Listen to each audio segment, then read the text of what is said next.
His testimony before the Zondo Commission of Inquiry into state capture had South Africans glued to their television sets. He has implicated high-ranking officials, members of the ruling party, ministers and journalists. So now News 24 investigative journalist Cowan joins us via Skype. Kyle, good evening and thank you for joining us. Good evening. Thank you for having me, Mandra. Well, Kyle, one of the biggest bombshells this week was the revelations that Bosasa says it paid the SABC 8 journalists 100,000 rands. This was a huge revelation. It's one of those bombshells. What do you make of this?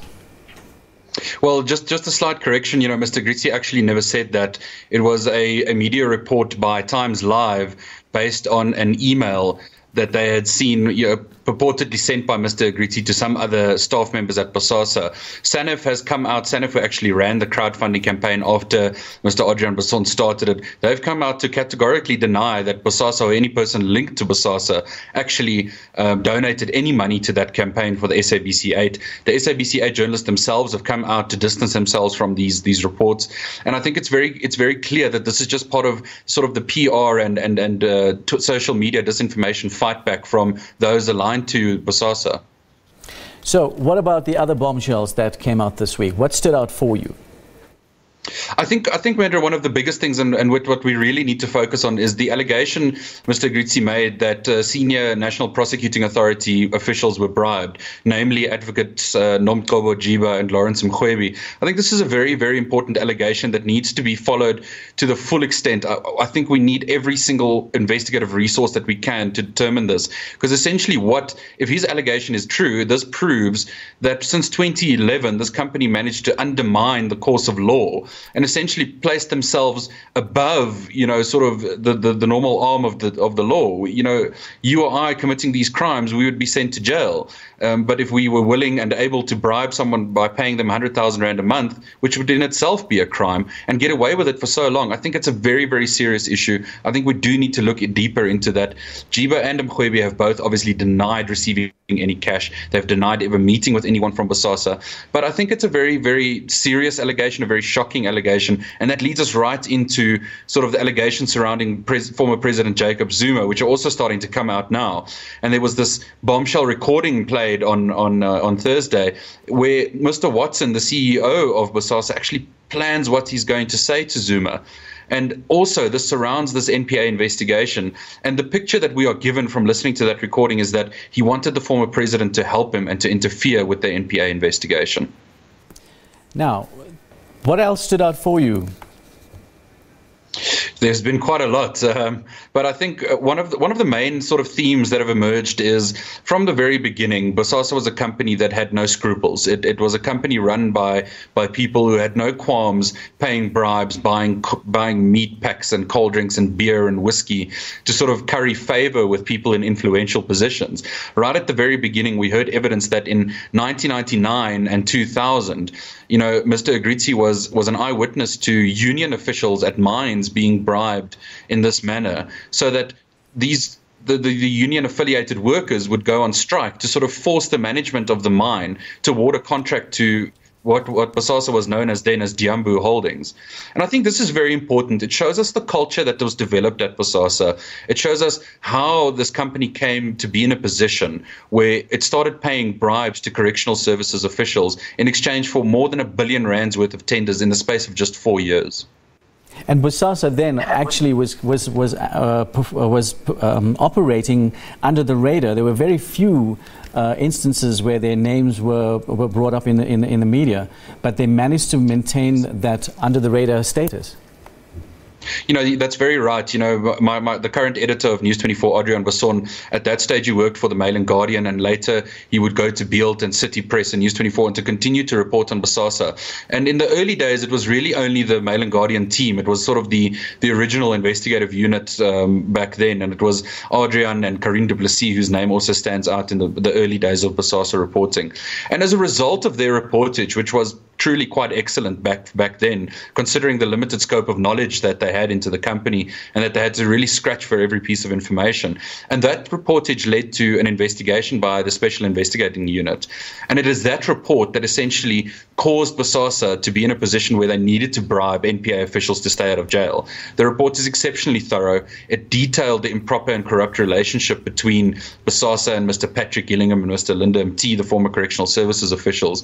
But what Mr. Agrizzi's evidence these past 7 days have shown us is really just how they undermined that process. They had seen the SIU report in 2009 when it was finished, and they knew that there was trouble coming. So they very quickly set about devising a plan, devising a scheme to ensure that they didn't end up in a courtroom.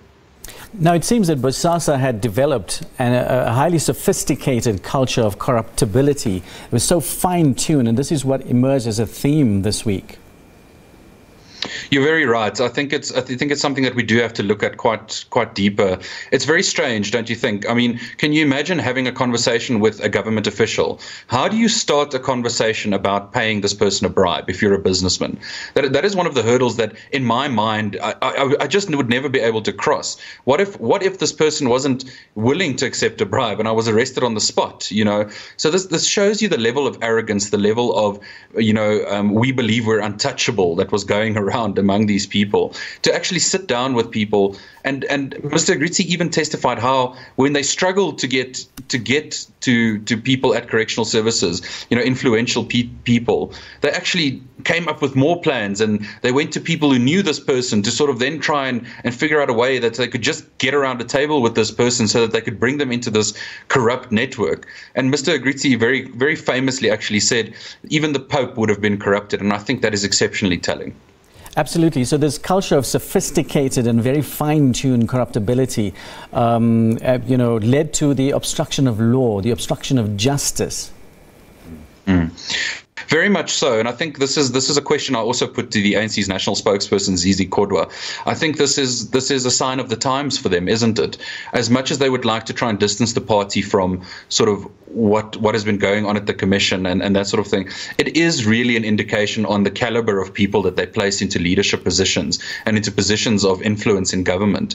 And I think this is something that we really do need to look at. We need to understand why the frameworks that we have in place to stop corrupt people from stealing public money have failed. And I think this is a very important job that the Commission will do. While we are focusing on the minutiae and the details of each of these sort of corrupt schemes, and it's very interesting and it's exceptionally distracting, I think we have to take a step back every now and then and realize that what the Commission's job is actually to tell South Africa, how do we stop this from happening again? What are the measures that we can put in place? How can we better our frameworks, our legal frameworks? Is there more independence that we can give to our National Prosecuting Authority in some way or the other? Because as you know, there's always claims that we're independent, but when testimony like this surfaces, you realize just how much of a lie that is. And then the damning testimony that having given, if you give the National Prosecuting Authority more powers, etc., it's about who runs the NPA and who do you insert in there that is untouchable. Yeah, you're very right. In this recording of Mr. Watson, he plans on telling President Zuma that we need to get the right person in there. And he's speaking of the National Director of Public Prosecutions. This is one of the most crucial positions in South African government, never mind law enforcement. It is a position of extreme power. It is a position of, if used wrongly, extreme influence for the good or the worse, for better or worse. And what we know now is that barely a month after this meeting between Mr. Watson and Mr. Zuma purportedly took place, Sean Abrams was appointed as the NDPP. And one of the first things he did was to withdraw the perjury and fraud charges against Advocate Jiba.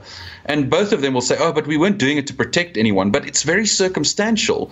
I think you have to look at it in that sense and to say, but guys, then why did you act in this way? Why did you act against what seemed logical and legal at the time? And this is why it's so crucial. We need to look at the NPA in a manner that is, I think we need a total overhaul, to be 100% honest with you. I think the way that national directors are appointed must be changed. I think the public must have more of a say in who gets these jobs so that they can be accountable to the people of this country.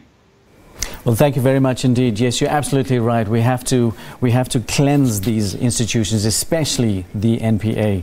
Well, thank you very much indeed for your insight. That was Kyle Cowan, News 24 investigative journalist. Thank you very much. Time now for the weather. We'll be back after this.